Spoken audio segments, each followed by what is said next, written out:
నమస్తే, welcome to our channel. నేను మేసిరి.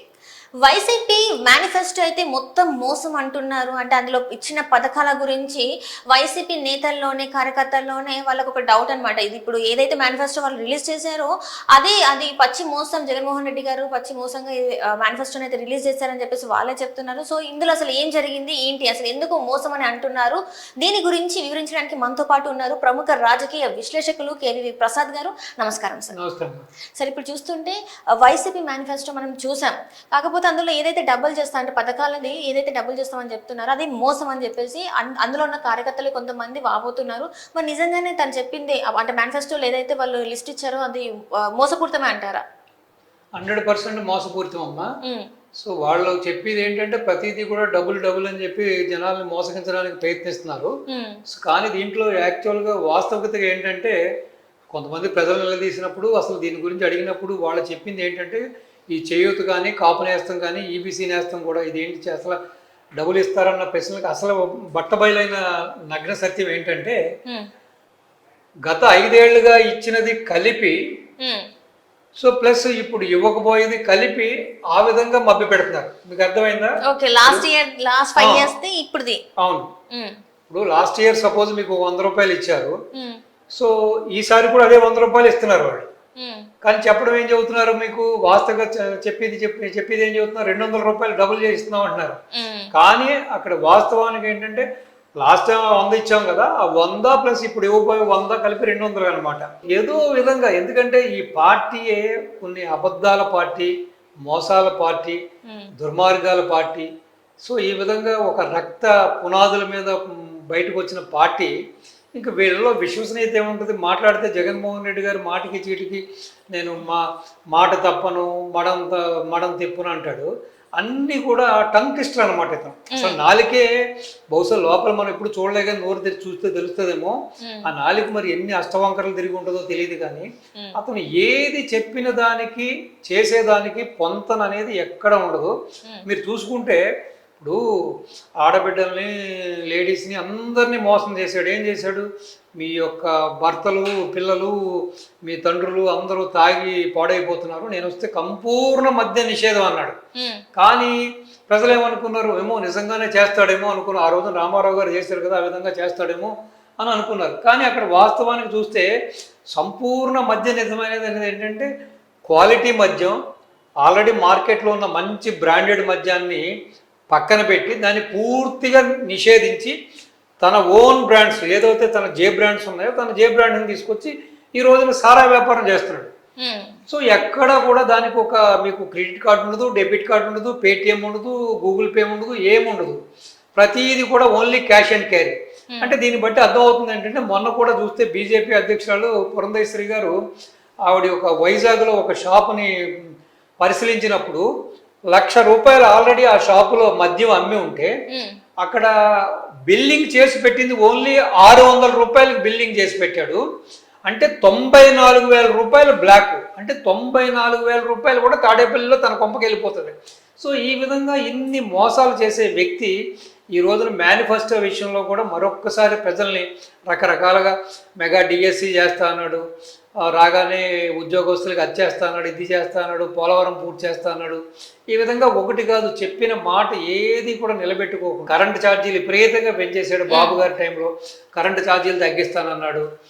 ఈ విధంగా ఒకటి కాదు, అన్ని వర్గాల వారిని, బిజినెస్ పీపుల్ని, అన్ని యువతని అన్ని రకాలుగా మోసం చేసి రాష్ట్రాన్ని రావణ కాష్టంగా మార్చి ఈ రోజున ఎక్కడ చూసినా గంజాయి, ఎక్కడ చూసినా డ్రగ్స్, ఈ విధంగా తయారు చేసి ఎంతోమంది తల్లిదండ్రులకి క్షోభ, ఎంతోమంది బిడ్డలు బలైపోతున్నారు.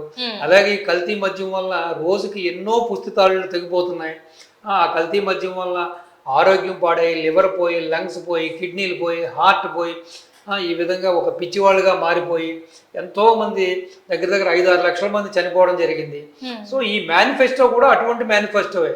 ఇప్పుడు చెప్పేది ఉంటే బాబు గారు చెప్పినట్టుగా ఇప్పుడు ఆయన ఏం చెప్పారు, బాబు గారు నేను 4,000 రూపాయలు పింఛన్ ఇస్తానంటే పింఛన్ ఇస్తాడు ఆయన. సో ప్లస్ ఏదవుతాయి ఇప్పుడు జూన్, జూలై, ఏప్రిల్, మే, జూన్ ఏప్రిల్ మే జూన్ కూడా కలిపి 1000 లెక్కన మీకు 3000 ప్లస్ జూలైలో ఇవ్వబోయే 4000తో కలిపి 7000 రూపాయలు ఇస్తానని చెబుతున్నాడు. సో చెబితే ఆ విధంగా చెప్పాలి నువ్వు. డబుల్ అని చెప్పి ప్రచారం మాత్రం చేసుకుని తీరా అసలు ఏంట్రా బాబు దీని విషయం ఏంటంటే గత 5 ఏళ్ళలో ఇచ్చాం కదంటే, ఇప్పుడు మిమ్మల్ని నా ఇంటికి పిలిచి నీకు మంచిగా నేను ఏదో 3 పూటలు భోజనం పెడతాను రమ్మని, నీకు లాస్ట్ ఇయర్ ఆల్రెడీ టిఫిన్ పెట్టేశాను, లాస్ట్ ఇయర్ నీకు లంచ్ పెట్టాను, కేవలం నీకు ఓన్లీ డిన్నర్ అని చెప్పి మిమ్మల్ని పొద్దు నుంచి సాయంత్రం దాకా మీకు కడుపు మార్చి సాయంత్రం మీకు డిన్నర్ పెడితే ఎలా ఉంటుందో ఈ పథకాలు కూడా అలాగే ఉన్నాయి. ఆల్రెడీ పెట్టాను కదమ్మా, లాస్ట్ ఇయర్ నీకు ఇచ్చాను కదా, నీకు నేను బ్రేక్ఫాస్ట్ తిన్నావు, లంచ్ తిన్నావు, నీకు మళ్ళీ ఎందుకులే అని చెప్పి నిన్ను పొద్దు నుంచి సాయంత్రం వరకు నిన్ను పస్తులుంచి సాయంత్రం మాత్రం కాస్త డిన్నర్కి ఏదో 4 మెతుకులు పెడితే నీ పరిస్థితి ఏంటి? ఈ రోజున ఆంధ్ర ప్రజలను కూడా ఇదే రీతిని మోసం చేస్తున్నాడు ఈ జగన్మోహన్ రెడ్డి. కాబట్టి ఈ మేనిఫెస్టో అంతా కూడా ఎవరు విశ్వసించట్లేదు. ఇది చాలా భారీ మోసం, అన్యాయం, దుర్మార్గం. అంటే ఇక్కడ చూస్తున్నట్టయితే జగన్మోహన్ రెడ్డి గారు చెప్పేది ఏంటంటే, నేనేమి ఎవరిని ప్రజల్ని మోసం చేయట్లేదు, నేను ఏదైతే చేయాలనుకున్నానో ఏదైతే ఇవ్వగలుగుతానో రాష్ట్రంలో ఏదైతే ఉందో అదే ఇస్తున్నాను, అదే చేస్తున్నాను అని చెప్పేసి మేనిఫెస్టో నిజమని చెప్పేసి తను చెప్తున్నారు. మరి ఇందులో వాస్తవం లేదంటారా? వాస్తవం ఎక్కడుందమ్మా? అన్ని అబద్ధాలే కదా, అన్ని మోసాలే కదా. ఇప్పుడు లాస్ట్ టైం కూడా నేను రాగానే నేను పింఛను బాబు గారు సో ఇది 2000 ఉన్నది కాబట్టి నేను ఏదో 3000 అన్నాడు. అటువంటిది 2500 నుంచి 500 పెంచడానికి ఆయన 500 పెంచడానికి 5 ఏళ్ళు గడువు తీసుకున్నాడు ఆయన. అది నిన్నగాక మొన్న పెంచాడు, అది 500 కూడా. సో కాబట్టి ప్రజలు కూడా విశ్వసించే పరిస్థితులు లేరు. రెండోది ఒకటమ్మా, ఎక్కడ కూడా అతను సంపదను సృష్టించట్లేదు. సంపద సృష్టించినప్పుడు ఇటువంటి యొక్క పథకాలు ఉచితాలని కూడా మనం ఎంతవరకు చేస్తాం? ఇప్పుడు అప్పులు చేసి, ఇప్పుడు మీరు ఉద్యోగం చేసుకుంటున్నారు, నెల నెల మీకు ఏదో మీ సాయశక్తిలో 25, 50, 100 ఎంతో 25,000, 30,000, 50,000 సంపాదిస్తున్నారు. అలా కాకుండా ఎదురింటి వాళ్ళ దగ్గర, పక్కింటి వాళ్ళ దగ్గర, తెలిసిన వాళ్ళందరి దగ్గర అప్పులు చేస్తే ఎంతకాలం మీ జీవనాన్ని గడిపిస్తారు? అదేవిధంగా జగన్మోహన్ రెడ్డి చేసి కూడా అంతే. ఆల్మోస్ట్ చేయవలసిన చోట కార్పొరేషన్ ద్వారా చేసేసాడు. ఉద్యోగస్తుల ప్రావిడెంట్ ఫండ్లు అవి ఇవి వాళ్ళ ఉన్న డబ్బులు అన్ని కూడా మొత్తం ఊడ్చేశాడు. ఉన్న ఆస్తులన్నీ కుదవ పెట్టేసేసాడు.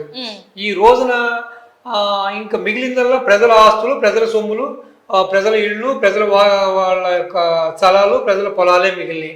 సో రేపొద్దున అసలు సపోజ్ ఈ వ్యక్తి వచ్చినా కూడా ప్రజలు కూడా ఆలోచించవలసింది ఏంటంటే, సపోజ్ ఈ కర్మకాలి ఈ వ్యక్తి వస్తే కూడా ఇవి ఎలా ఇస్తాడు? మళ్ళీ వాళ్ళ ఆస్తులకే కదా ముప్పు, వాళ్ళ ఇళ్ళకే కదా ముప్పు, వాళ్ళ స్థలాలకే కదా ముప్పు. ఇట్లన్నిటిని కుదవపెట్టి మళ్ళీ వాళ్ళకే ఇస్తాడు. అంటే మీ జోబులో కొట్టేసి మీకే ఇస్తాడు. ఇది ఎంతవరకు సమంజసం? కాబట్టి ప్రజలు కూడా దీన్ని ఆలోచించుకోవాలి. ఈ యొక్క బోటకం మేనిఫెస్టోని నమ్మకూడదు. ఇటువంటి నిలకడలేని మనిషిని, ఇటు రాజ్యాంగ విలువలు తెలియని మనిషిని, అట్లీస్ట్ పరిపాలన తెలియని ఈ జ్ఞాన శూన్యుడిని పక్కన పెడితే కానీ రాష్ట్రానికి ఒక మంచి జరగదు, ప్రజలకు మంచి జరగదు. కాబట్టి డెఫినెట్గా ఇతను మేనిఫెస్టో ఒక పెద్ద బోటకం. దీన్ని ప్రజలు విశ్వసించకూడదు. అసలు ఎట్టి పరిస్థితుల్లోనూ కూడా ఈ వ్యక్తికి ఓటేయకూడదు. రైట్. అంటే ఇంతకుముందు చూస్తున్నట్టే లోకేష్ గారు కూడా అన్నారు, ఈ మేనిఫెస్టో కాదు రాజీనామా లేఖ అని చెప్పేసి. నిజంగానే ఇప్పుడు ప్రజలు దాన్ని అలానే అనుకుంటున్నట్టు? 100% రాజీనామా లేఖ కాదమ్మా, మన హ్యాండ్స్ అప్ అంటాం కదా. ఇప్పుడు కొన్నిసార్లు మనకి ఏదైనా క్రికెట్ మ్యాచ్ కానీ బాక్సింగ్ చేరినప్పుడు ప్రత్యర్థి చాలా అగ్రెసివ్ గాను, చాలా లేకపోతే బలంగాను ఉన్నప్పుడు ఆల్మోస్ట్ అక్కడ మనకు తెలిసిపోతూ ఉంటుంది ప్రస్ఫుటంగా, ఈ మ్యాచ్ తేలిపోయిందిరా, ఇది ఈ టీం నగ్గుతుంది లేకపోతే ఈ వ్యక్తి నగ్గుతాడు అని చెప్పి. ప్రస్తుతం టీడీపీ మేనిఫెస్టో ముందు ఈ మేనిఫెస్టో తేలిపోయింది. సో అక్కడ ఆ కూటమి యొక్క మేనిఫెస్టో చాలా బలంగా ఉంది. కాబట్టి వీళ్ళు ఆల్రెడీ హ్యాండ్స్ అప్, అది రాజీనామా పత్రం కాదు, హ్యాండ్స్ అప్ అంటే. సో ది గివెన్ అప్, ఓటమిని పరోక్షంగా అంగీకరించుకున్నాడు YS Jaganmohan Reddy and team.